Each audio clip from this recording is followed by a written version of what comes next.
Assalamualaikum, my name is Rehan and I am here to present a topic which is probability sampling. First of all, basic contents of our presentation, basic terminologies, sampling process, characteristics of a good sample, probability sampling, 4 stages of probability sampling, types of probability sampling, and the last one is benefits of probability sampling. First of all, basic terminologies in which we have population. The population refers to the entire group of people, events, or things of interest that the researcher wishes to investigate. It is a group of people, events, or things of interest for which the researchers want to make inferences. Now, sample. A sample is a subset of population. It comprises some members selected from it. In other words, some but not all elements of the population form the sample. If 200 members, for example, are drawn from a population of 100 blue-collar workers, these 200 members form the sample for the study. That is, from a study of these 200 members, the researchers will draw a conclusion about the entire population of 100 blue-collar workers. Okay, the next one is subject. A subject is a single member of the sample, just as an element is a single member of population. It is very simple. For example, if 200 members from the total population of 100 blue-collar workers form the sample for the study, then each blue-collar worker in the sample is a subject. Okay, moving towards, this is the graphical representation of the concept. You can see here we can extract a sample randomly from the whole population. Okay, the next one is sampling process. Well, there are 5 sampling processes. First one is defining the population. Sampling begins with precisely defining the target population. The target population must be defined in terms of elements, geographical boundaries, and time. For instance, for a banker interested in saving habits of blue-collar workers in the mining industry, the target population might be all blue-collar workers in that industry throughout the country.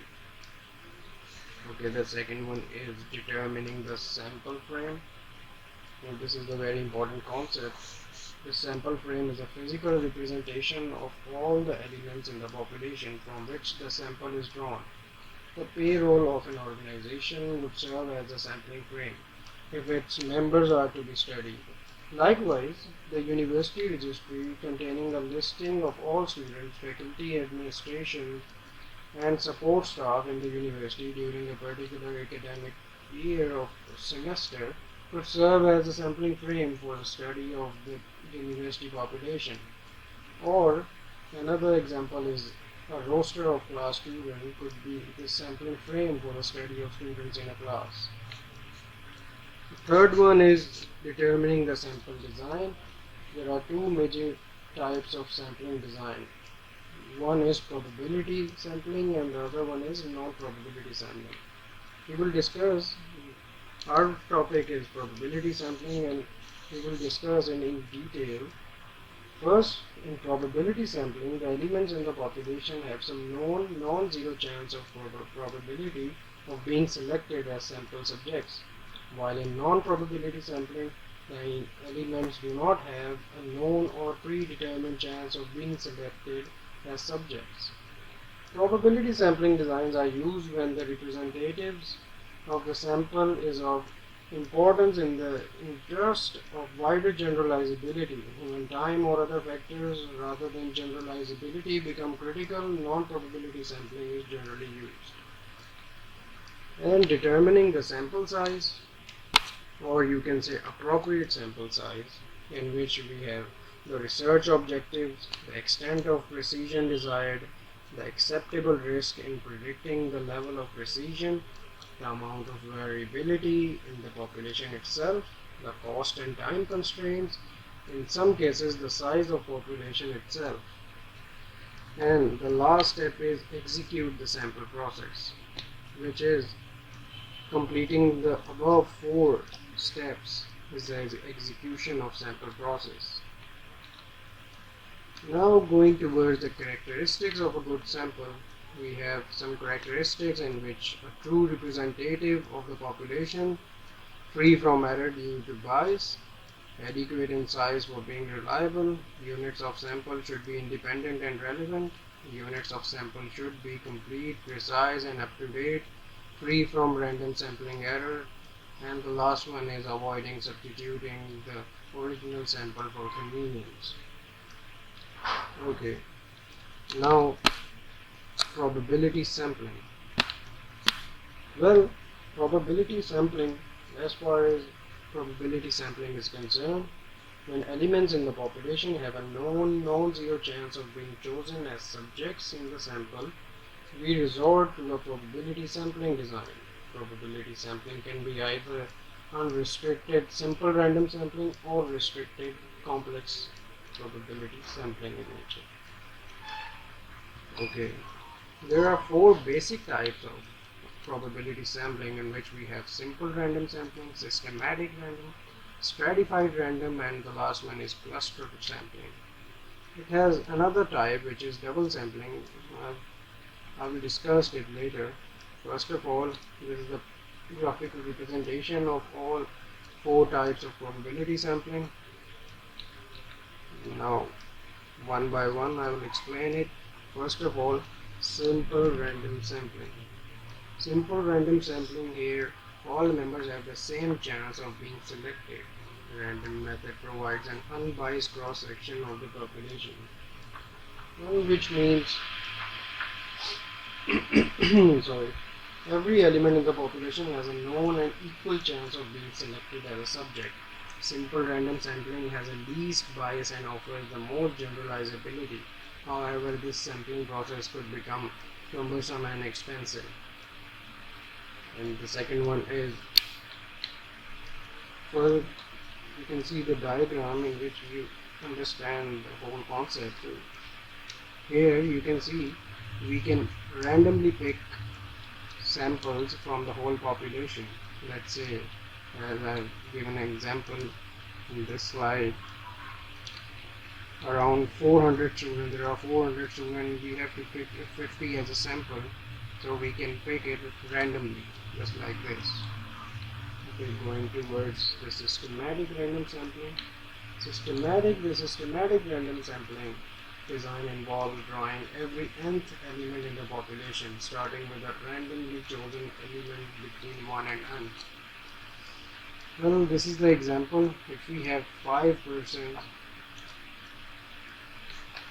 look in the slide, if we have 10 population of a person, we can pick every second of that person as a sample. This is a very easy example I've made here. You can see 5 or total 10 persons. We have divided 2 by 10, which is 5. 1 by 5 means select one person out of every 2% in the population. Okay, going towards the next type, which is stratified random sampling, and this is the most important types of random sampling. Stratified random sampling, as its name implies, involves the process of stratification or segregation, followed by random selection of subjects from each stratum. The population is first divided into mutually exclusive groups that are relevant, appropriate, and meaningful in the context of the study. For instance, take example, if the president of the company is concerned about if the president of the company is concerned about the low motivational levels of high absenteeism rates among the employees, it makes sense to stratify their population or organizational members according to their job levels.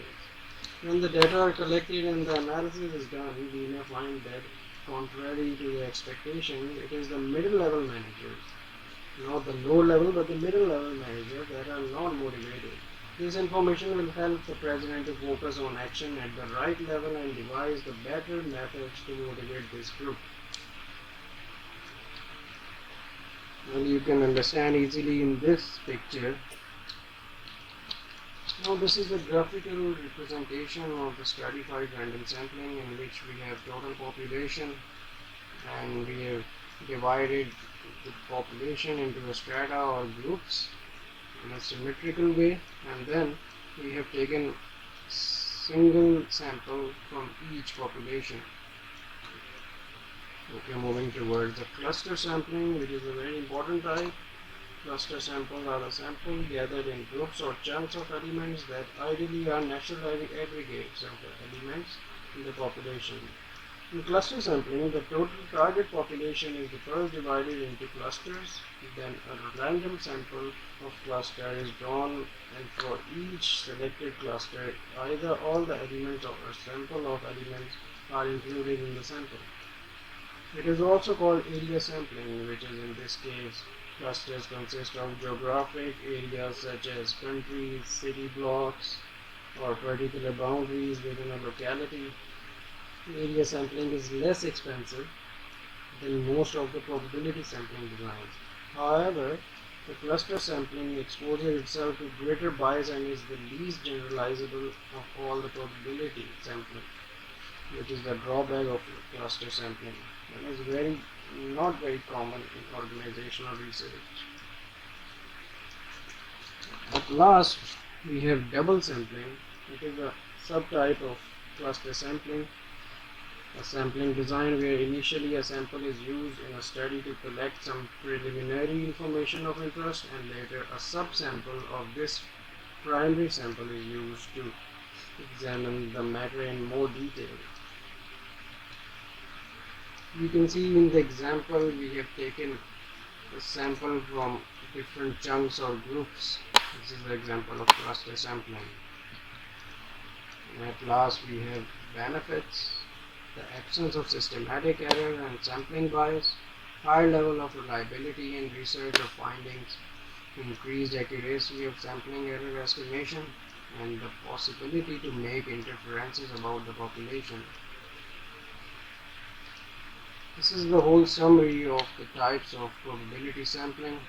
You can easily understand in this picture the example of simple random sampling, systematic, stratified, and clustered random sampling. I hope you liked the video, and if you like, just subscribe our channel. Thank you very much.